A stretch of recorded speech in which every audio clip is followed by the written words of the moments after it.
ಈ ಹೆಸರಿನ ಅಕ್ಷರದಿಂದ ಶುರುವಾಗುವ ಹುಡುಗರಿಗೆ ಜೋಡಿ ಆಗುತ್ತಾಳೆ ಅತಿ ಕೋಪಿಷ್ಟ ಹೆಂಡತಿ. ಇದರಲ್ಲಿ ನಿಮ್ಮ ಹೆಸರು ಇದೆಯೇನೋ ನೋಡಿಕೊಳ್ಳಿ.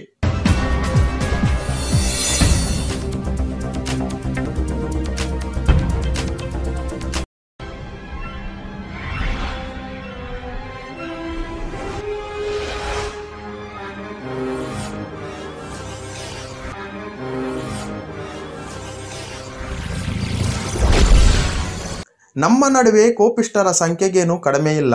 ಕೋಪಿಷ್ಟರಾದವರು ತಮ್ಮ ಕೋಪದಿಂದಲೇ ತಮ್ಮ ಜೀವನವನ್ನು ಹಾಳು ಮಾಡಿಕೊಳ್ಳುತ್ತಾರೆ. ಈ ಕೋಪದಿಂದಲೇ ಎಷ್ಟೋ ಬಂಧು ಬಾಂಧವರು, ಸ್ನೇಹಿತರು ನಡುವಿನ ಸಂಬಂಧಗಳು ಹಾಳಾಗುತ್ತವೆ. ಗಂಡ ಹೆಂಡತಿಯ ನಡುವಿನ ವಿರಸಕ್ಕೂ ಈ ಕೋಪವು ಕಾರಣವಾಗುತ್ತದೆ. ಶಾಸ್ತ್ರಗಳಲ್ಲಿ ಹೇಳಿರುವ ಪ್ರಕಾರ ಯಾವ ಹೆಸರಿನ ವ್ಯಕ್ತಿಗಳಿಗೆ ಹೆಚ್ಚು ಕೋಪಿಷ್ಟ ಪತ್ನಿ ಸಿಗುತ್ತಾಳೆ ಎಂಬುದನ್ನು ಸಂಖ್ಯಾಶಾಸ್ತ್ರಗಳಲ್ಲಿ ಉಲ್ಲೇಖಿಸಲಾಗಿದೆ. ಸಂಖ್ಯಾಶಾಸ್ತ್ರಗಳ ಪ್ರಕಾರ ಕೆ ಅಕ್ಷರದಿಂದ ನಿಮ್ಮ ಹೆಸರು ಶುರುವಾಗಿದ್ದರೆ ಅಂತಹವರಿಗೆ ಕೋಪದ ಪತ್ನಿ ಸಿಗುತ್ತಾಳೆ ಎಂದು ಹೇಳಲಾಗಿದೆ. ಇಂತಹವರು ಕೇಳುವುದಕ್ಕಿಂತ ಹೇಳುವುದೇ ಹೆಚ್ಚಂತೆ. ಇವರು ಕುಟುಂಬದಲ್ಲಿ ಜಗಳಕ್ಕೆ ಕಾರಣರಾಗುವುದಲ್ಲದೆ ಜಗಳ ಮಾಡೋದಕ್ಕೆ ಯಾವಾಗಲೂ ತಯಾರಾಗಿರುತ್ತಾರೆ ಎಂದು ಹೇಳಲಾಗಿದೆ.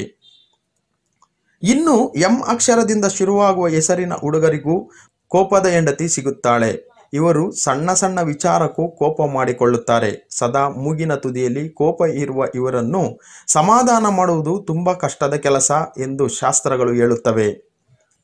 ನಿಮ್ಮ ಹೆಸರು ಪಿ ಅಕ್ಷರದಿಂದ ಶುರುವಾಗಿದ್ದರೆ ಅವರಿಗೂ ಸಹ ಸಿಗುವ ಹುಡುಗಿಯೂ ಕೂಡ ಮೊಂಡು ಸ್ವಭಾವದವರಾಗಿದ್ದು ಕೋಪಿಷ್ಠೆಯಾಗಿರುತ್ತಾಳೆ. ಯಾರ ಮಾತನ್ನು ಕೇಳದ ಇವರು ಕೋಪದಲ್ಲಿ ಏನನ್ನಾದರೂ ಮಾಡಲು ಹಿಂದೆ ಮುಂದೆ ನೋಡುವುದಿಲ್ಲ. ತನ್ನ ಜೀವನದಲ್ಲಿ ಬೇರೆಯವರ ಪ್ರವೇಶವನ್ನು ಸಹಿಸದ ಈಕೆ ತಾನು ಬಯಸಿದಂತೆ ಎಲ್ಲವೂ ನಡೆಯಬೇಕೆಂದು ಬಯಸುವ ಸ್ವಭಾವ ಹೊಂದಿರುತ್ತಾಳೆ ಎಂದು ಹೇಳಲಾಗಿದೆ.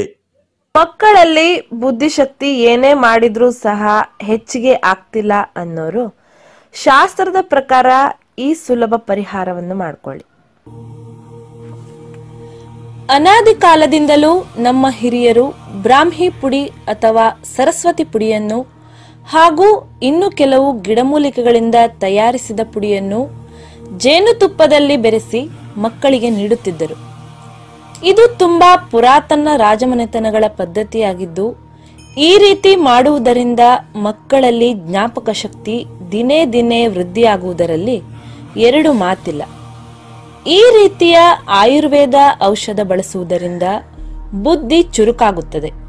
ಶೀತ, ನೆಗಡಿ, ಕೆಮ್ಮು ಎಂದು ಕಾಡುವುದಿಲ್ಲ. ಮಕ್ಕಳಲ್ಲಿ ಹಸಿವೆಯನ್ನು ಹೆಚ್ಚಿಸುತ್ತದೆ. ದೇಹದಲ್ಲಿ ರಕ್ತ ಸಂಚಾರವನ್ನು ಸುಲಲಿತಗೊಳಿಸಿ ಮಕ್ಕಳಲ್ಲಿ ಇರುವ ಆಲಸ್ಯತನವನ್ನು ನಿವಾರಿಸುತ್ತದೆ. ಅಷ್ಟೇ ಅಲ್ಲದೆ ಕೆಲವು ಮಕ್ಕಳಿಗೆ ಇರುವ ಮಾತು ತೊದಲುವಿಕೆಯನ್ನು ತೆಗೆದುಹಾಕುತ್ತದೆ. ಜೇನುತುಪ್ಪದಲ್ಲಿ ಬೆರೆಸಿದ ಬ್ರಾಹ್ಮಿ ಪೌಡರ್ ಹಾಗೂ ಇನ್ನೂ ಇತರ ಗಿಡಮೂಲಿಕೆಗಳನ್ನು ಬೆರೆಸಿ ತಯಾರಿಸಿದ ಜೇನುತುಪ್ಪ ಬೇಕಾದಲ್ಲಿ ಈ ಕೆಳಗಿನ ನಂಬರನ್ನು ಸಂಪರ್ಕಿಸಿ.